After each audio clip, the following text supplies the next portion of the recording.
Novilo loto magato benami.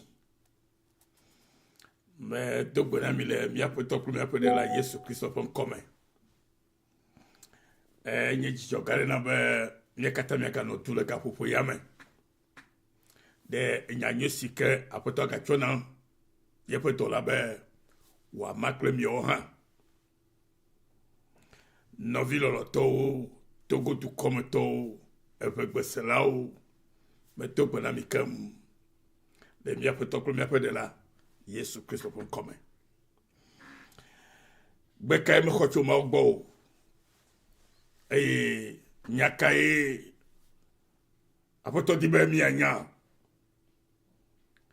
apostole Paulo Bologna siotombe tututu na pe to abe Roma to pre Corinthe to ene egbela nya ha ekamio ha nya monsieur va ma ugbo nya monsieur odede nya monsieur mawuyobe mianye eyamato eye me kwesebe eyomio kata amegoto po mi kata ko ye mawuyo eye mawdi be miaklo la mia adojesi mia fe amenyenye ke mido la nye na eyama eye bena mi atenye amemane eyama la ejebe eya kenye agbe ale miamela na kwefe no pole miame blibo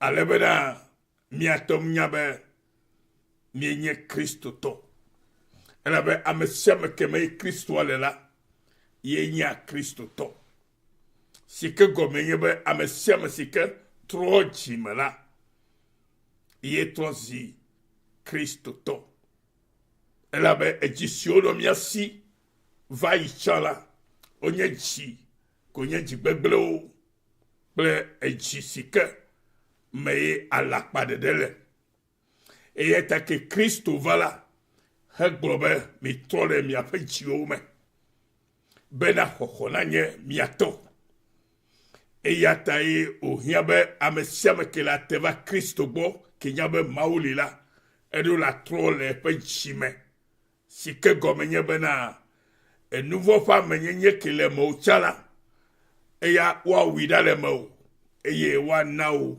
agbeyeye ke nye jiyeye susu yeye agbenono yeye ple amebli bo kata pe yeye susu le Kristo me eye Kristo ha le emo novi me dakpe be ele toji be ato senya yao eyo eji yo gare na nye habe mele egbono be na temasi na kwete to me ela bena ehiane dema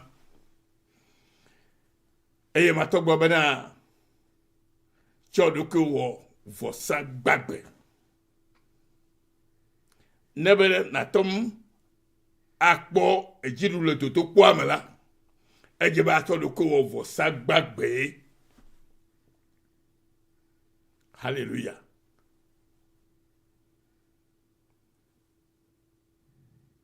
Amen. Nyale gbo mele na o. Be afi na tem adu jile dodo kwa mela. Ejebe atodoko wo fosa gbagbe. Na mau. Eyata mi de Bible me ya. Miakle enu le Bible me. Le Roma tofa gbale. Etawive. Attends, les gens qui battent via fin. Bon, mia focus à le mien notere evguaji, pour evguaji. Alléluia. Et mia renya sele Bible me. Menye le mia posusumo que bo le Bible me. Ne mia kata bianya nya sikeye apoto to e apoto la tibe agbola mia kata le kapopo yama. Be agbola mia ko le toji. Be mia ha mia toma asondeleme elvevie nami nemi le Roma tofa gbaleta we fe kukui ame evelia vola mia le kon se tofa gbale ha evelia eta we to kukui amaton afia mi le bena le Bible me le romato fa gbale. Romato fa gbale eta wefe pokui amefe koko la mi bana.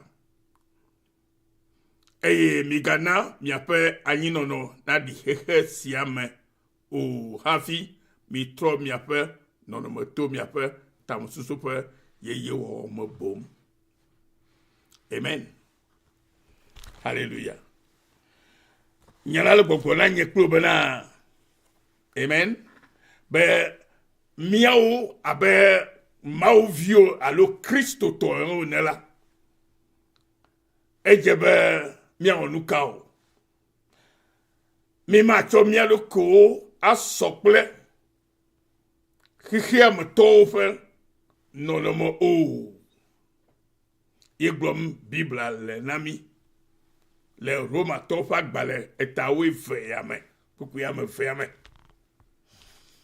Bena eye migana miape anyi nono. Alo miape nu wowola.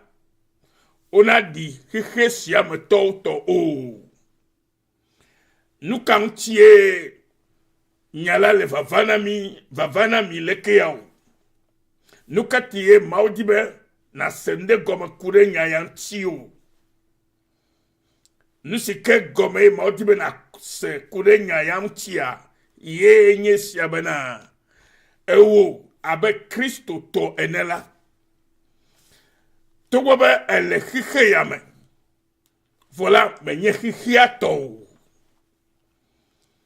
Elabe ameseme ke le kike yame ganye kike to la. Matem nye Kristo to o. Yeta vego mile kike me pe. Abe Kristo to ene. Wo menye kike me to. Et yeta gwabena mimado la no conformer. Alors se conformer. Alors a dit. N'est pas non a dit. Kike to o. Do not conform to the pattern of this world. Mega noani abele ke kike ya meto noani enene o. Alo le ke kike ya meto wanu. Dana lakpa, fluname, blename, trikname, toname gome, dua beble, bebu bola, o Kristo tola, mega nonenema o. Elabe ele hikem ho menye hikem to ameso nye hikem to yo poto jimola wawo no na agbe abe hikem to ono anya abe hikem to we na elabe wo nye hikem o le hikem ganye hikem to vo o kenye Kristo to la ele hikem vo menye hikem to enye Kristo to ta modola no agbe abele keye hikem o no anyi nene alo wa nene o hikem to Labe nyeklo ya mi tofu. Alléluia. Ye maglom maunya siale na mile Roma tofa gbaleme. Hey jigbo bena ke bo nu kamiawo. Be mitro miape nonome. Be miape tabo susuo. Ne na wo ye fe nonome. Non me kila no wo Kristo to me egbe lenye be non me yeye to tro kenye to tro blibo ke me gadi agbe no huwa o kebo agbe yeye ke Kristo chona mi be mi no bena esia ila wo Kristo to la wonu wono kata ala tovu samna amakule hiyama yoganye hiyama to wokele hiyama voma nye hiyama to nye Kristo to la wonu wonola watovu sam ye blom Bibla de namile e siaome le gapo yame e yata no vinya ele viviere na wo kele todo gapo yame ele viviere amesiame sikele nya yosem le eyame nenyebe elo ketro jime bene yakpo agbemafo bene yakpo vovo be ya tosi mofevila agbenono de tohe onanani kenya agbenono kile mauntome bena mia mesionye tola mia no agbema tutututu adi mau le mia ponu wona de sharema eyata bibla iti bena nemi wele kela nemi aposu sotro mia pono no motola ke mia temu ajemaunu mia to mofo lolonu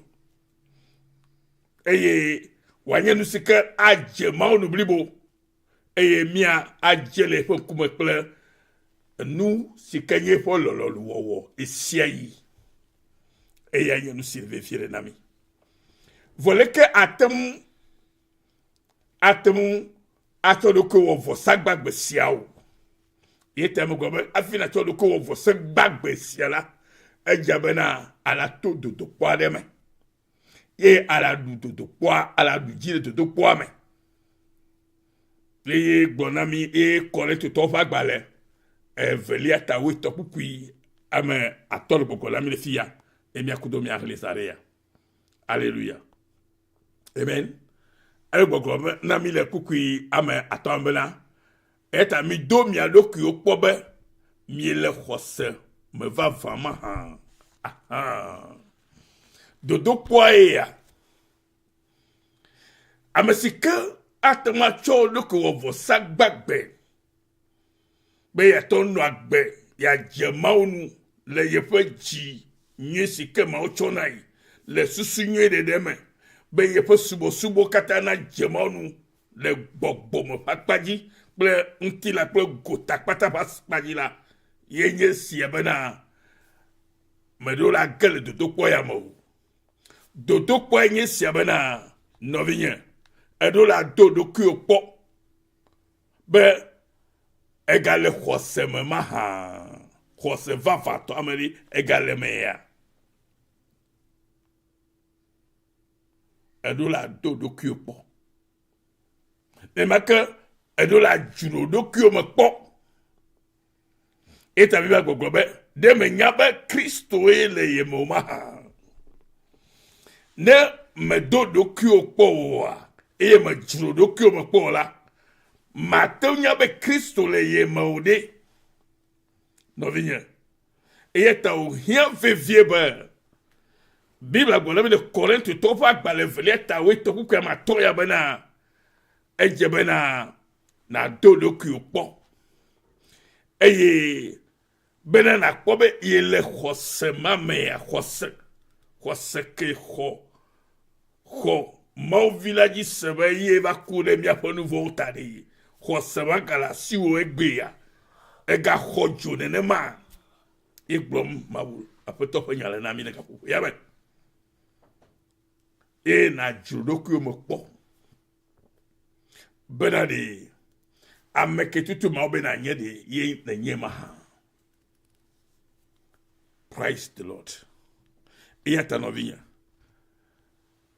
ela bena edula ilma judoku mo po la matonya be Kristo lemo amesikele do ke me juno gbe siagbe bena ya no agbe sigbe ale sikle maudie na egbe na cho on to do ke to vo sagbagbe vo sakilagbe onye vo sakuku me vo benona ya ke vo sakilagbe la etiko ye ne di me di ben hanya le fia yete be go mi so biel ko vo sagbagbe na mawu ale bena to mama na nu sia nu sikamia wala atem jemaunu eta we azomia ga domia lo ku okpo mia juromia lo ku okpo benade Kristo le mia mema Jose creado mia sile elia de Kristo magia no vinya bena nyaya praise the Lord yeta mele gbogbrom na obe alo mo fe gbeli to ti yen na obe na onka na chodoko awo fosa gbagbe bena mega hihia me mega na nya be hihia me to we no mega na ide nouveau lo pe hamo mega na ide fike yo gboro amenya le yo gble o wa nu gbegble la o Kristo to la menye amemake na no amemo domo eye o Kristo to la nya te feto to la nya wo do dasi le nu sia lu me ke be o e ya sesem amo il faut pas la yeche blame to fia ya ton po nu bua awo maula e kwa ye pe kobo e kwa pa le hawbo e lia beno bena que siagwe pe nous si on la source e ya tanovinya nyemele nya temle chiwo voilà mele lu khlomo yi bena e vide ngade leme ne nyebe et on est avec fresh bena un sacrifice vivant.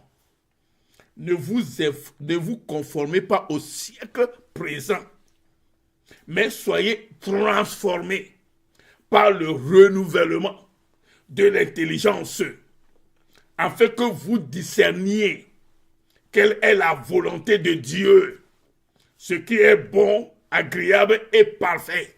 Alléluia. In English, do not conform to the pattern of this world, but be transformed by the renewing of your mind. Then you will be able to test and approve what God's will is. His good, pleasing, and perfect will. Romans 12:2. Hallelujah. Et lui, on le vivait dans vignon. Et à toi, il est dans le cas, ne ratez pas le test, ne ratez pas l'examen. Il faut passer l'examen et être admis. Examinez vous-même pour savoir si vous êtes dans la foi. Éprouvez vous-même. Vous-même, et pour savoir si réellement vous êtes dans la foi. Ne reconnaissez-vous pas que Jésus-Christ est en vous? Bien, il est fiable, mais il y a Jésus-Christ, il est mort. À moins peut-être que vous ne soyez réprouvés. Amen. Bena, nous unless, of course, you failed the test. Point d'interrogation. Point d'interrogation. On vient. On tourne avec la Bible encore. Nena yime kaka na kobe ma ole nya de blona o. Le nya de blona o. To nya ya ma, le nya de blona m to nya ya ma. Le nya de blona mi to nya ya ma. Eye nya be mi akwe.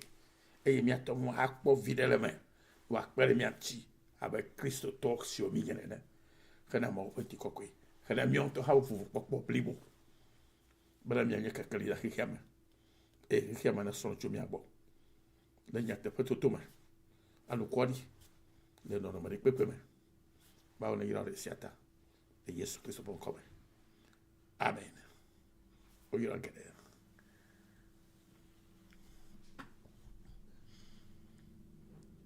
E jamia no vike chonya na mi Yesu nyo oira maulolo avajirula e Kristo Yesu ma to for Guinness Peace Australia e pobo mi ka segbe oira mi kam to go be Israel. Amen.